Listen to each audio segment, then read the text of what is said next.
আউযু বিল্লাহি মিনাশ শাইতানির রাজিম বিসমিল্লাহির রহমানির রহিম লা ইকরাহা ফিদ-দীন কাদ তাবায়্যানার রুশদ মিনাল গায়য়্যি ফামান ইয়াকফুরু বিত-তাগুতি ওয়া ইউমিনু বিল্লাহি ফাকাদ ইসতামসাকা বিল উরওয়াতিল ওয়াসকা লা ইনফিসামা লাহা ওয়াল্লাহু সামিউন আলিম। সাদাকাল্লাহুল আযীম। সুপ্রিয় দর্শকবিন্দু, সুধীমণ্ডলী, অত্র মিডিয়া চ্যানেলের ভাই বোন বন্ধুরা, কেমন আছেন আপনারা? আশা করছি মহান রাব্বুল আলামিনের কৃপায় ভালো আছেন আপনারা। আপনাদের ভালোবাসা ও শুভকামনা নিয়ে আমি গোলাম মাওলা মিজানের আজকের আলোচনা বর্তমান বাংলাদেশের প্রেক্ষাপটে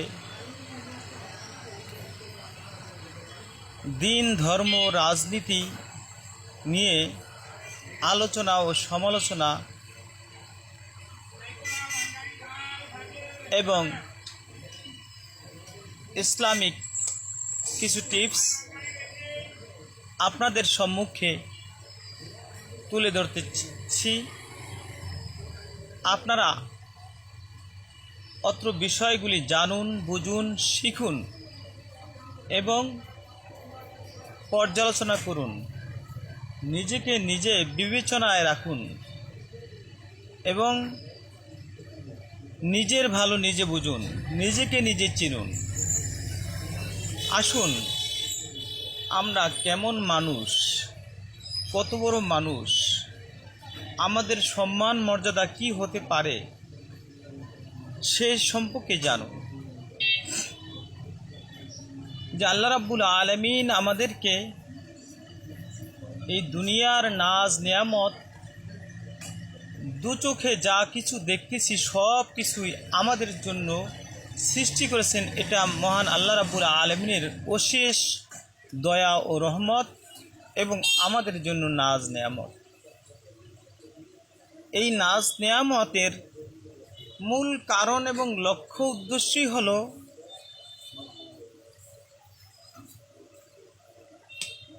আঠারো হাজার মাখলুকাত, মতান্তরে 30,000 মাখলুকাত এবং অগণিত অসংখ্য মাখলুকাত আল্লাহ রাব্বুল আলামিন এ দুনিয়ায় সৃষ্টি করেছেন। তন্মধ্যে আল্লাহ রাব্বুল আলামিন এই মানব জাতিকে আশরাফুল মাখলুকাত হিসাবে, শ্রেষ্ঠ মাখলুকাত হিসাবে ঘোষণা করেছেন এবং শ্রেষ্ঠত জ্ঞান এবং পঞ্চ ইন্দ্রিয় শক্তি দিয়ে আল্লাহ রাব্বুল আলামিন দুনিয়াতে মানুষ সৃষ্টি করেছেন।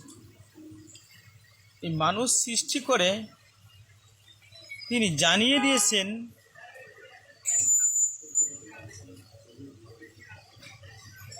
ওয়ামা খালাকতুল জিন্না ওয়াল ইনসা ইল্লা লিয়াবুদুন।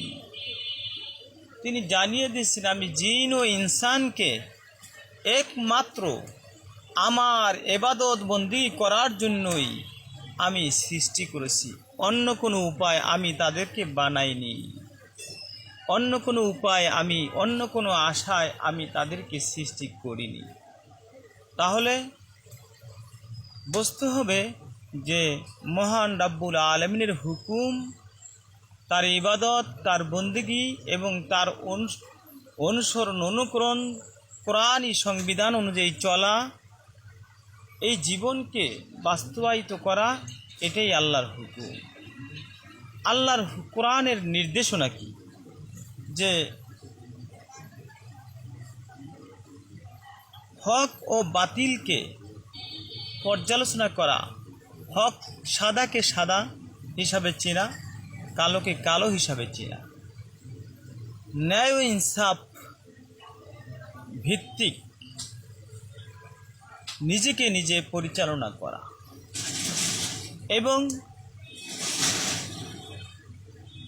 হালাল হারাম বুঝে শুনে খাওয়া এবং পরা ব্যবহার করা এবং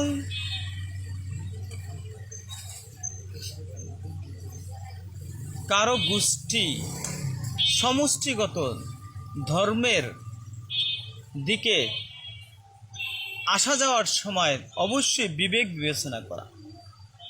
আল্লাহ রাব্বুল আলামিন জানিয়ে দিয়েছেন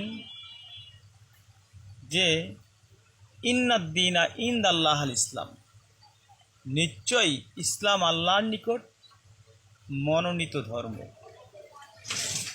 আল্লাহর কাছে ইসলাম ব্যতীত অন্য কোনো ধর্মের কোনো দাম নেই, কোনো মূল্য নেই।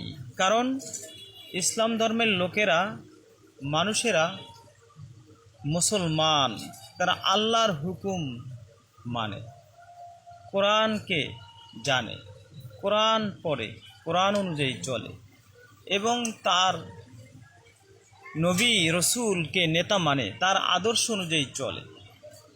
অন্য কোনো জাতি ধর্ম তারা আল্লাহর হুকুমকে মানে না, হুকুমের বিরোধিতা করে, কোরআনের আইন অমান্য করে, অস্বীকার করে, রসুলের আদর্শের বিরোধিতা করে। এজন্য তাদেরকে বলা হয় এক কথায় কাফির, অস্বীকারী। তারাই ধ্বংসপ্রাপ্ত। তবে আল্লাহ রাব্বুল আলামিন কোরআনে কারিমার ভিতরে জানিয়ে দিয়েছেন লা ইকরাহা ফিদ্দীনি কাদ তাবায়্যানা, যে ধর্মের ব্যাপারে জোর জবরদস্তি নেই। যদি কেউ অন্য ধর্ম, অন্য গোষ্ঠীর আদর্শ নীতি অনুসরণ করে, তবে তাদেরকে জানিয়ে দাও এটা হক, এটা বাতিল। এই পথে চললে তোমার জন্য ভালো হবে, এই পথে চললে তোমার জন্য ক্ষতি। এই পথে ডান দিকে জান্নাত, বাম দিকে জাহান্নাম, এটা তাকে জানিয়ে দাও। জানানোর পর তার সাথে জোর জবরদস্তি করো না। তাকে জোর জবরদস্তি করার মতো সক্ষমতা, দায়িত্ব, শক্তি, ক্ষমতা তোমাকে আমি দেইনি, এটা জানিয়ে দিয়েছি। তাই আমি আমার মুসলমান ভাইদেরকে বলবো, যেহেতু এটা আমার বলার দায়িত্ব, কোরআনে কারিমের ভিতরে জানিয়ে দিয়েছেন কু আনফুসাকুম ওয়াহলিকুম নারা, হে ঈমানদারগণ, তুমি ওই সেই ভয়ঙ্কর জাহান্নাম থেকে বাঁচো এবং তোমার আহল পরিবার বর্গকেও জাহান্নাম থেকে বাঁচানোর চেষ্টা করো। তাহলে আমি আমার সংসার, পরিবার, আত্মীয় স্বজন, পাড়া প্রতিবেশী এবং সমাজে যাদের সাথে চলাফেরা, জাতি গোষ্ঠী, সকলকে আহ্বান করছি, আহল পরিবার বর্গকে বাঁচানো এটা আমার দায়িত্ব।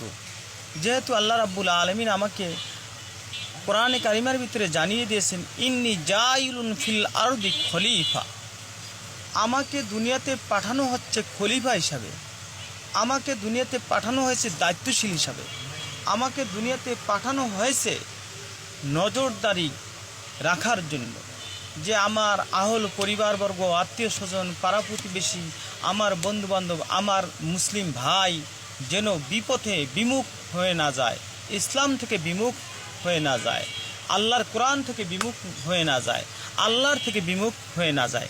এই জন্য আমি সকলকেই আহ্বান করব, 5 ওয়াক্ত নামাজ, রোজা, হজ, জাকাত এবং ইহার মতন এই দিন প্রতিষ্ঠা করা সমাজে ও রাষ্ট্রে এটাও ফরজ। এই ফরজ কাজের জন্য আপনার আমার সমাজ ও রাষ্ট্রে ভূমিকা নিতে হবে ন্যায়, ইনসাফ এবং কল্যাণের পথে।